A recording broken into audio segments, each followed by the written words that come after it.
Hello lovelies, welcome to Amy of Melbourne. My name's Amy, obviously. In today's tutorial, I'm going to be taking you through how to make my pattern, the Skadi Quilted Vest.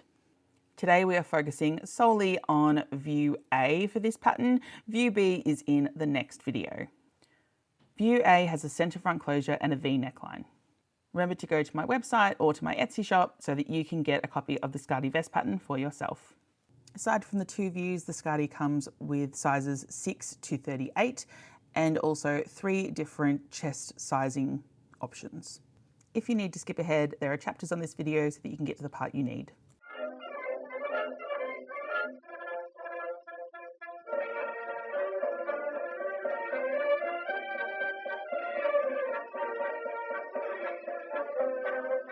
We're starting this tutorial with some basic patchwork, so you need to start by squaring up your pieces. You're going to use the fold line of your fabric so that you can do the squaring.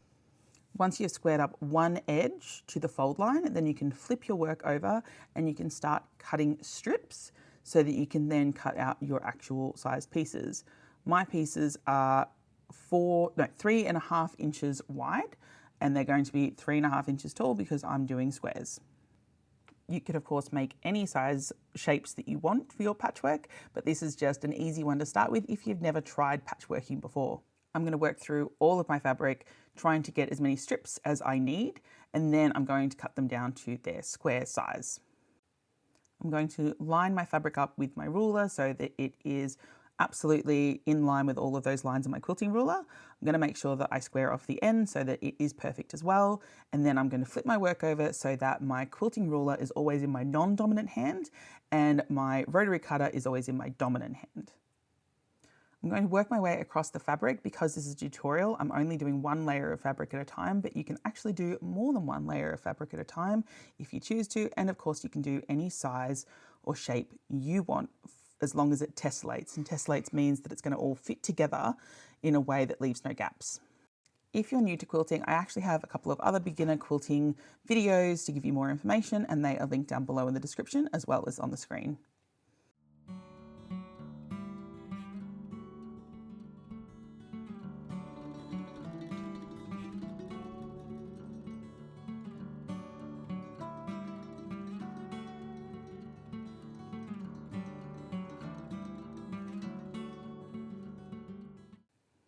At this point in the tutorial, I'm actually switching over to a cutting mat which rotates so that I can put everything on, cut my side so that it's even, and then I can flip it around. I'm actually also using 4 layers of fabric at a time, and your rotary cutter, so long as it's sharp and new, will definitely go through that many layers. You should now have all of your lovely little squares cut out and ready to go. You're going to lay them out and make sure that your pattern pieces fit over the top of them and that you have enough for 2 of each of the pattern pieces. One of the pattern pieces, the back, is actually cut technically on the fold. Because this is quilted, you need to make sure that you have enough quilted fabric for all of your pattern. This doesn't have to be in one piece, it can be smaller pieces as well, so long as you have enough. Now we're going to start sewing our squares together to make strips.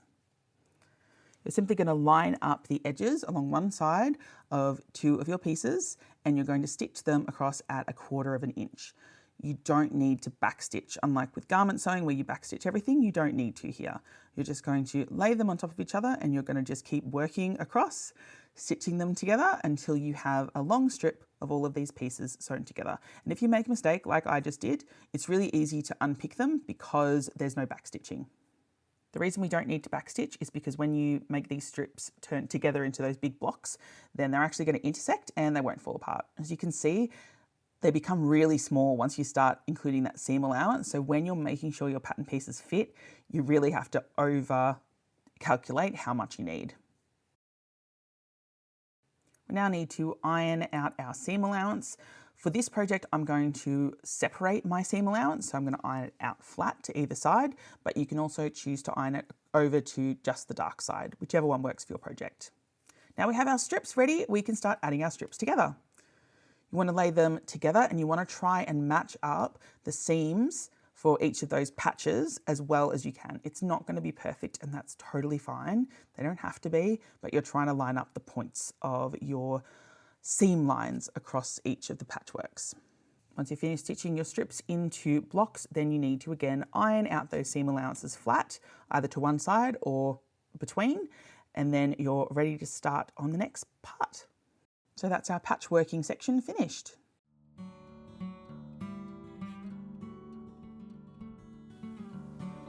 Yeah. Oh.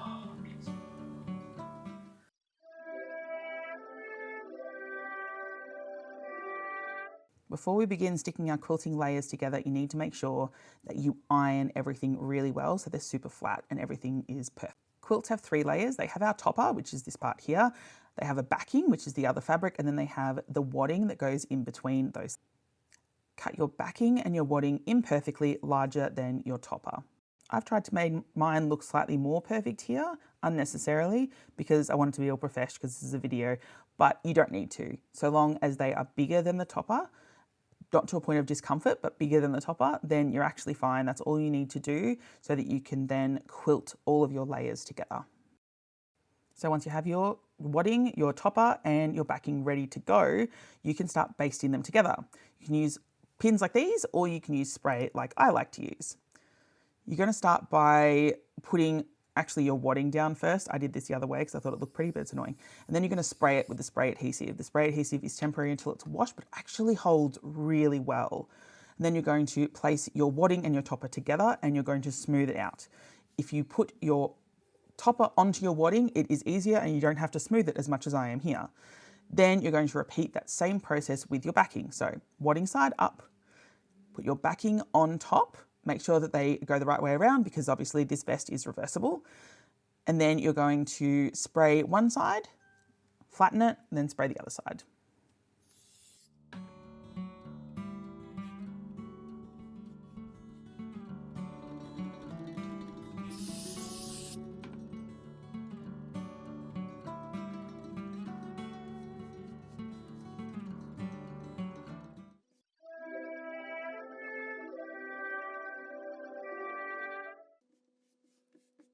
Once your quilted fabric is all basted together, ready for quilting, then you can mark out your quilting lines if you are planning on stitching through and not following the seam lines of your patchwork. The ruler that I'm using has these angled lines on it, and that will help me use them as a reference for a 45-degree angle for my lines. And then I'm going to use my chalk. You can use any kind of marking tool that you want to, just make sure that you test it on your fabric. And I'm going to do 1 inch lines, as in separated by 1 inch, all the way across my fabric. There are honestly hundreds, thousands of options for what you can do with your quilting lines. But if you're new to quilting and patchworking, maybe stick to something basic like I am here with my straight lines that are parallel to each other.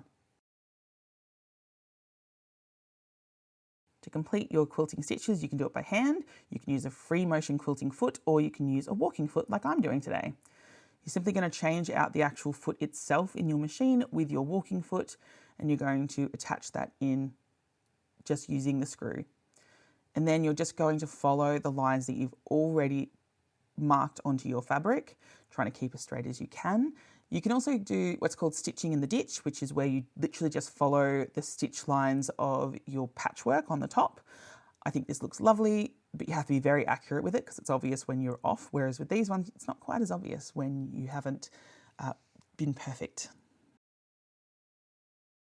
Once you have finished quilting all of the lines on all of the pieces of your fabric, you're ready to move on to the next step. You can see here that I have multiple pieces all ready to go with the quilting lines done, and now I can cut out my pattern pieces. Do you need me to make you a quilt? Is that why you're lying on my vest? You want your own? Is that really your vest? It's going to be, yeah. Odin, explain. You've got a perfectly good bed over there. What are you doing? What are you doing, Odin? You good boy.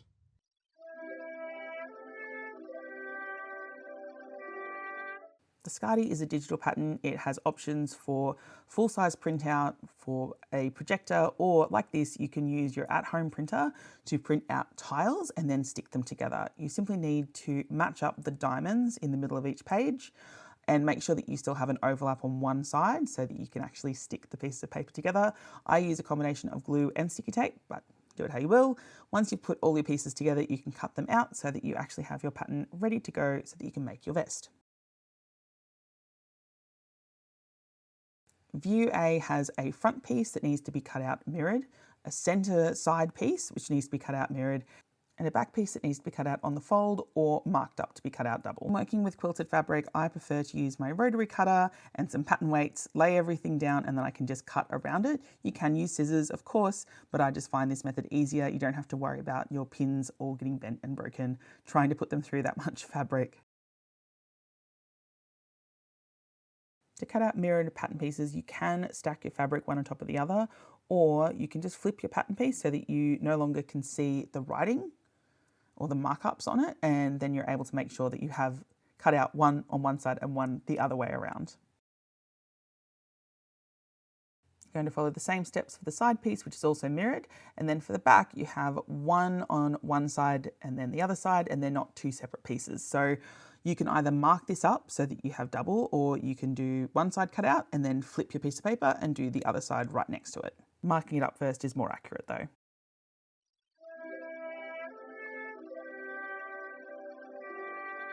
Now that everything is cut out, we can start constructing. So we're going to start by putting the side panel pieces with our back panel, though technically you can do any of these construction steps in whichever order you want to. And then after that, we're going to do our shoulder seams and then finish putting the front to the sides. The final pattern has a seam allowance of 5/8 or 1 centimetre, so make sure that you're following that as you're sewing your pieces together. This part of sewing the vest is quite bulky, so go slow. I also find it really helpful on the side seams to not use pins and just let the top piece move around slowly as I pivot so that it matches up with the other side seam, as you can see here.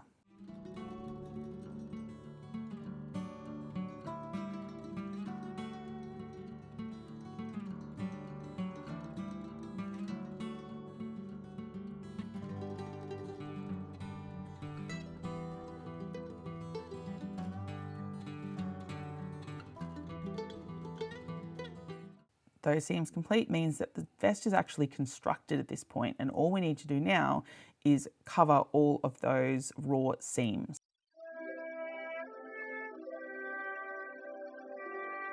I'm going to do this with bias binding, quite a lot of bias binding.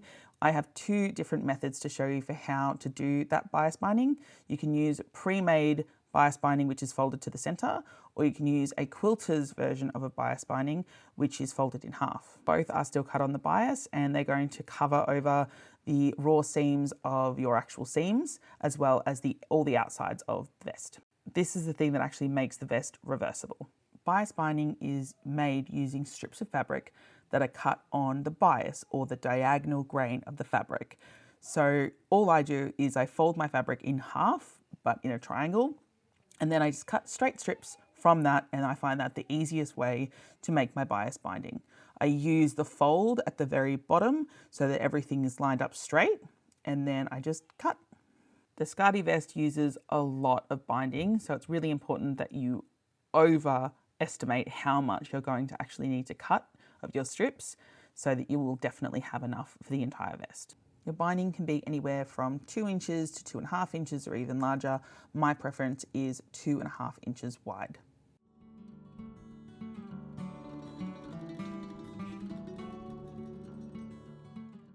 These strips can then be sewn together on a diagonal so that you reduce bulk in the seams for all of that binding. Start by placing them across each other, right sides facing in, wrong sides facing out, on the diagonal. And then you're going to sew across that diagonal line. Here is an example that I have made that's a little bit easier to see with the black fabric. So you're going to diagonally place the fabric across itself, and then you're going to sew a line straight up between the cross itself. I'm going to mark it out here with some chalk, and I'm also going to pin across it so that you can see how it works. When you place this into your sewing machine, you're going to have the short little tails towards your machine and the long ones away from your machine. Now that I put the pin in, we can see how this folds back to reveal a perfectly straight and not bulky piece of fabric. So same as your patchwork, you're going to sew from one side to the other, and you don't actually need to do a back stitch there. You can if you want to. And then you can also chain stitch these together so that you've got multiple pieces getting sewn at the same time.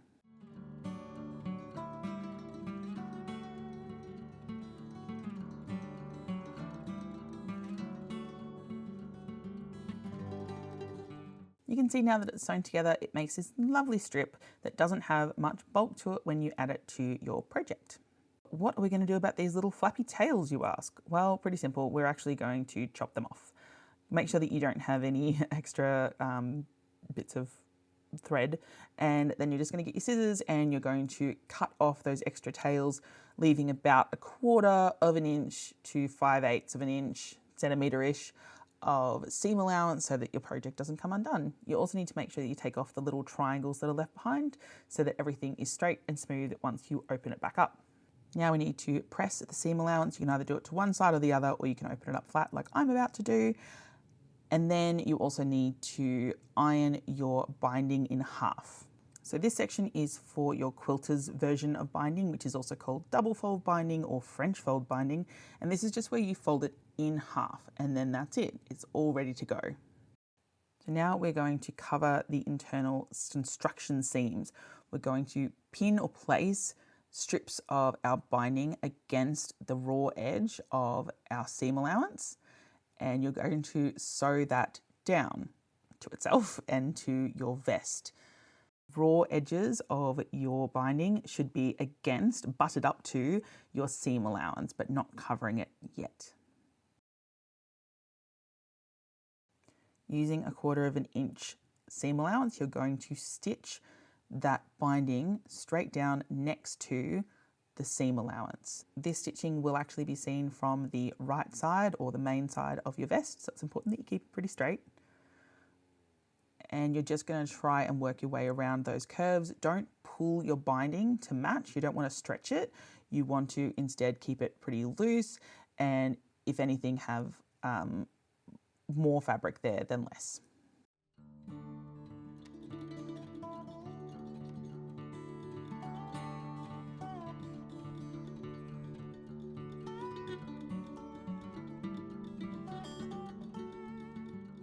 Once you have your binding sewn next to your seam allowance, you're going to trim your seam allowance if you need to, so that it's about 1/4 of an inch. You can also do this in a staggered way so that it has even less bulk. So you trim one part of the seam allowance shorter than the other, and then you're going to roll that binding over the top of the raw seams so that we can create the encasement for them.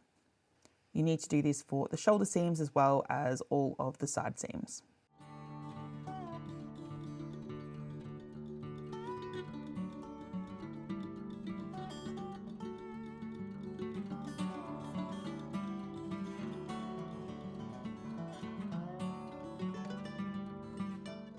So now we're going to stitch down or edge stitch our binding over the top of our raw internal seams.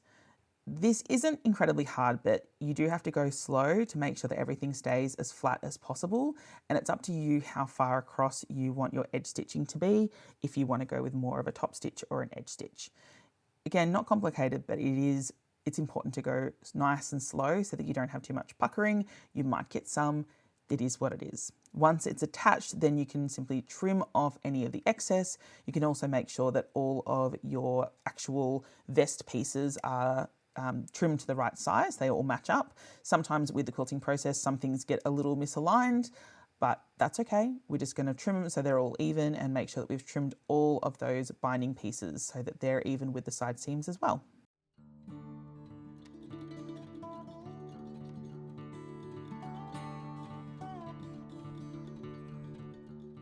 For view A, we need to cover our armholes so that they have binding on them as well. Simply pin, making sure that you are leaving 2 long tails and a gap where they meet at the ends of the binding. We're going to get to that. Look at the chapters if you need to skip ahead. But for now, we're just going to attach this very basically to the armhole. You're going to stitch all the way around using 1/4 of an inch seam allowance, and you're making sure that the raw edges of the binding are matching up to the raw edges of the vest itself.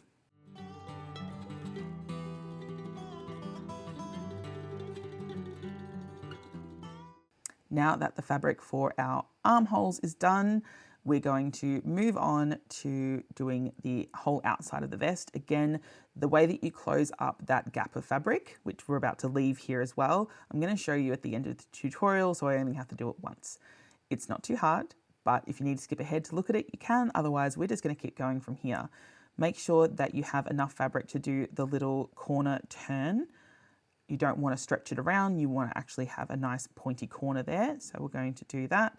And then everything else just follows all the way around over the top. You're making sure that you're starting and ending at the center, back, and at the bottom, so that where you are going to join them at the end, it's not the most obvious and visible place. When you get to the points of the V, you're also going to leave that little bit of extra fabric so that you can do that little fold corner. It's not quite as much of a big one, but it still needs to be there so that you still have that shaping to the vest. Otherwise, you're going to get a curve or it might pucker. It's really important that you leave tails and that you leave quite a big gap at the bottom here for the closure. Around the outside is done in the same way that it was around the armholes. You're just going to use 1/4 inch and you're going to go all the way around, lining up the edges, raw edges of the binding with the raw edges of the actual vest itself.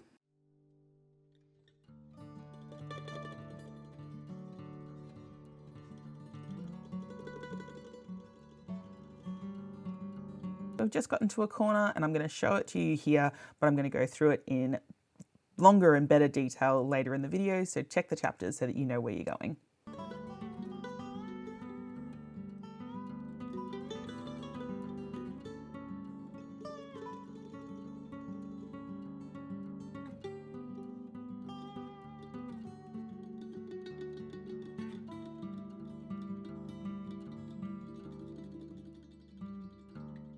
We've talked a lot about quilters binding, but we need to talk about regular bias binding. This is shop bought, and for this you need to open it out and you have one raw edge rather than two against the edge of your fabric.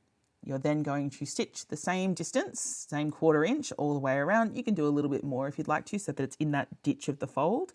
And you're going to just do the same thing with leaving the gap at the beginning and the end. To cover the seam allowance, it's the same thing, except that you just need to have it open so that you've got right sides together, wrong sides facing up, and it's going to butt up against the seam allowance again. You're going to sew it onto there using the same 1/4 inch, still not going over the top of the seam allowance. And once you've gotten to the end, then you can fold the whole thing over the top, just making sure that you are pushing in that fold so that all of the raw edges, including the binding's raw edges, are covered up. So it's the same rolling action on all of the seam allowances. It's just that you need to make sure that you are not flattening out those raw edges. You need to make sure that they are actually folding back in under to follow the shape that they were when you started working with it.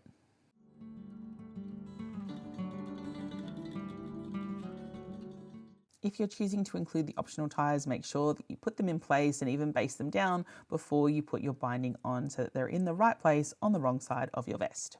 I'm going to go over how to make your ties at the different point in the video. So if you want to see that, check the chapters. We're now going to go over some of the more tricky construction elements. So I'm going to go in close with this sample piece so that we can see it. First, we're going to be having a look at those tricky corners, and then we're going to go over how to close up that gap that we left in our binding. I'm going to pre-mark this with chalk so you can see this is the edge of my fabric underneath the binding.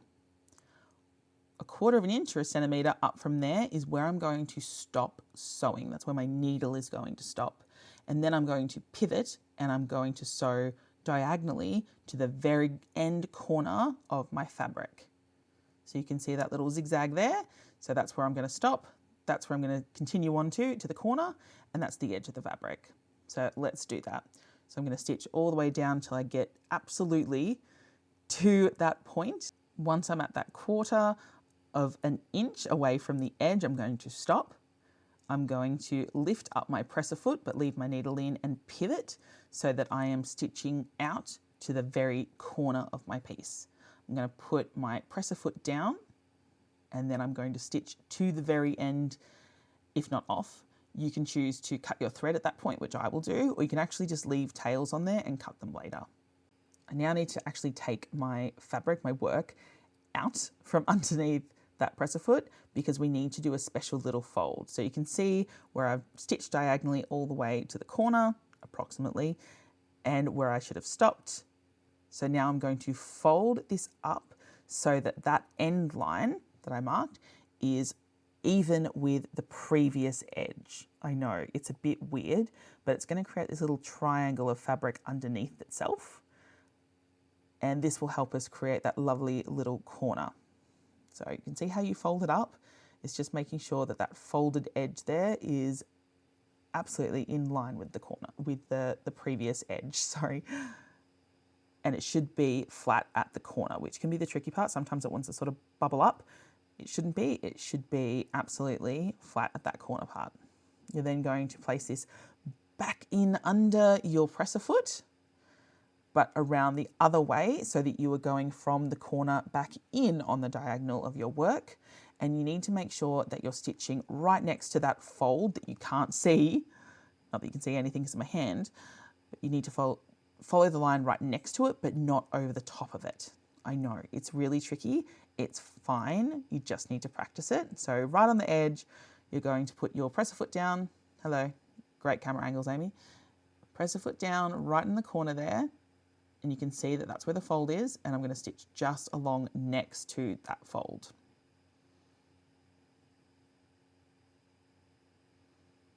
Yeah, I'm going to mark it for you so you can see as well.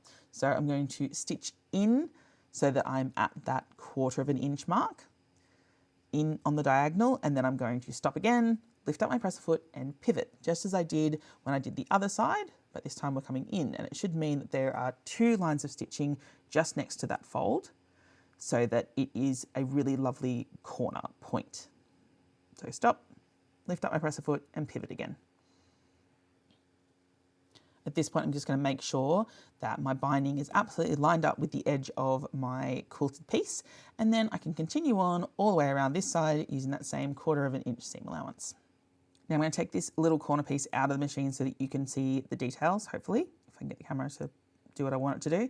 And you can see that there is the fold, and on either side of the fold is our diagonal stitches, which should approximately match up and be in the same place on either side of that fold. And then when you fold it over, you can see it's got this really lovely little just folded corner tuck, and it looks really perfect and amazing. Now we're going to move on to closing up that gap that we have either in one or multiple spots of our work. It's really important that you have the tails that overlap, because that is how we're going to do the trick of this. You need to get some kind of measuring implement. I'm going to use this little slide ruler here, which is really helpful, so I can set my size. And you need to be able to have a measurement of the same as the width of your binding. So mine is 2.5 inches, so I have a measurement of 2.5 inches that I'm going to use. We need to cut our tails so that there is an overlap on them of 2.5 inches, or however wide the width of your binding is. So I've pre-cut one side, and now I'm going to lay the other over the top, and then I'm going to do some markings. I'm going to mark where the overlap begins, and then I'm going to mark at 2.5 inches across. And then we need to do some scary chopping. So this is how far across it needs to be, it needs to overlap. And I think that I've measured mine correctly. There it is. And so I'm going to now cut that extra bit so that there is only the overlap left, which is scary to do, I know, but you can do it because I did it and we can do it together. It can be a little bit of a mind bend though, as you're getting this done, to see how this works. Then we're going to take our pieces, and just as we did with the actual binding itself, when we were putting that together, we're going to overlap on the diagonal our 2 little pieces so that they are right sides facing together, wrong sides facing out.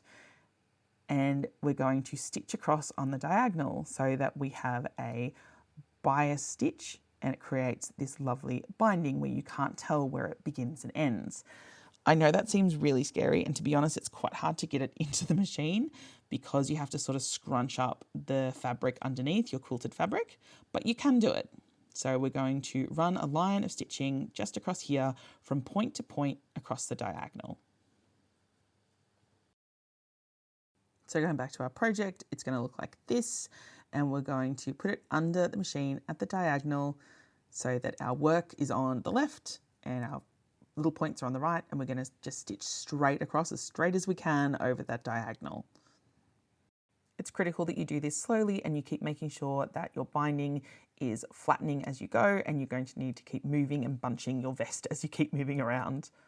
But when it's done, it should look like this.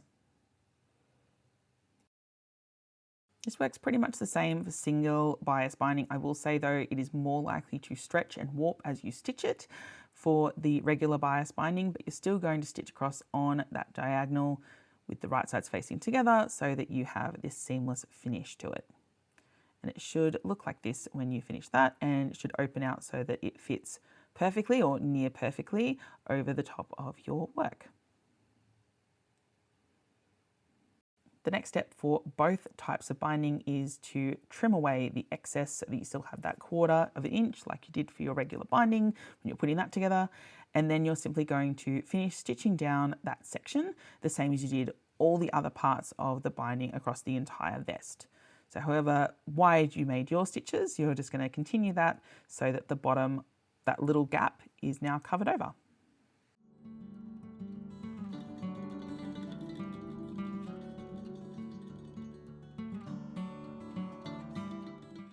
The hardest part of the binding is now done, and so all we need to do is fold or roll our binding all the way around so that it is now on the inside of our vest, making sure that we are not getting our ties in the way if we have the optional ties on our vests.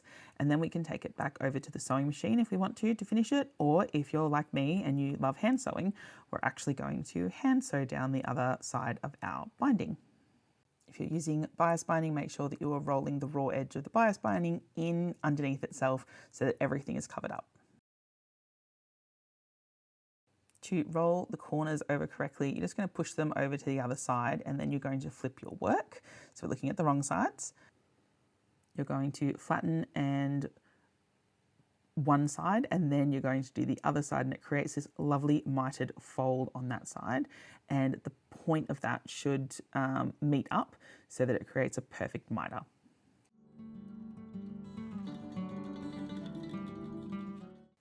Crazy as it seems, hand sewing the binding is my favourite part of quilting. So all we're going to do is a whip stitch. You're going to have a knot on the inside of your binding, and then you're simply going to do little tiny stitches, sewing together, whipping together your quilting fabric, just the outside of it and just the very edge of your binding. I'm doing them a little bit bigger and more obvious with a very bright green so that you can see it, but it should be something that matches your work so that you don't really see the stitches in the end. If hand sewing is not really your thing, you can also stitch this down with a top stitch or an edge stitch all the way around.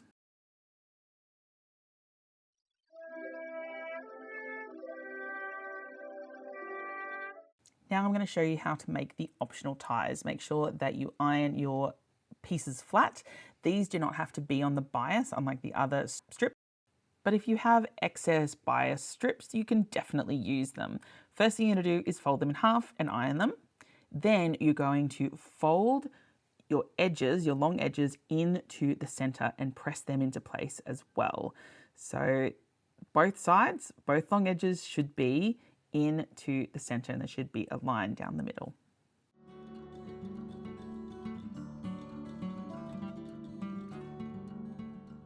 When you open your strip up, there should be 3 fold lines. Close it back up again and repress it so that it's very, very smooth. And then you should have your tie. All you need to do now is take one end, open it up, and fold 1 centimeter down at that end. Press it again. There's a lot of pressing with making these ties.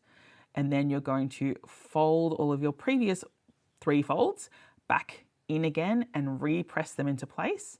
And this should mean that the end of your tie won't have any raw edges sticking out, and you can just sew it into place. Stitch straight across the short end and then pivot and straight down the long end where you have those folded sides so that everything sticks together. That is the last of the sewing instructions once you have your ties made, if you're using them. then that's kind of it. So congratulations, you've made your Skadi vest. Make sure that you give it an iron, try it on, take some photos and tag me in your photos on Instagram if you're going to post them. Thank you so much for watching the video if you're all the way to this point. Thank you for purchasing the pattern if you did. If you didn't, you can have a look at it on my website or on my Etsy store. Make sure that you have a look at the View B video so that you can see how to make the bib front version of this vest as well. I did some really cool patchwork on that one, so it's a good watch. If you like this video, make sure that you give it a like and a subscribe and all of those sorts of things, and I will see you later.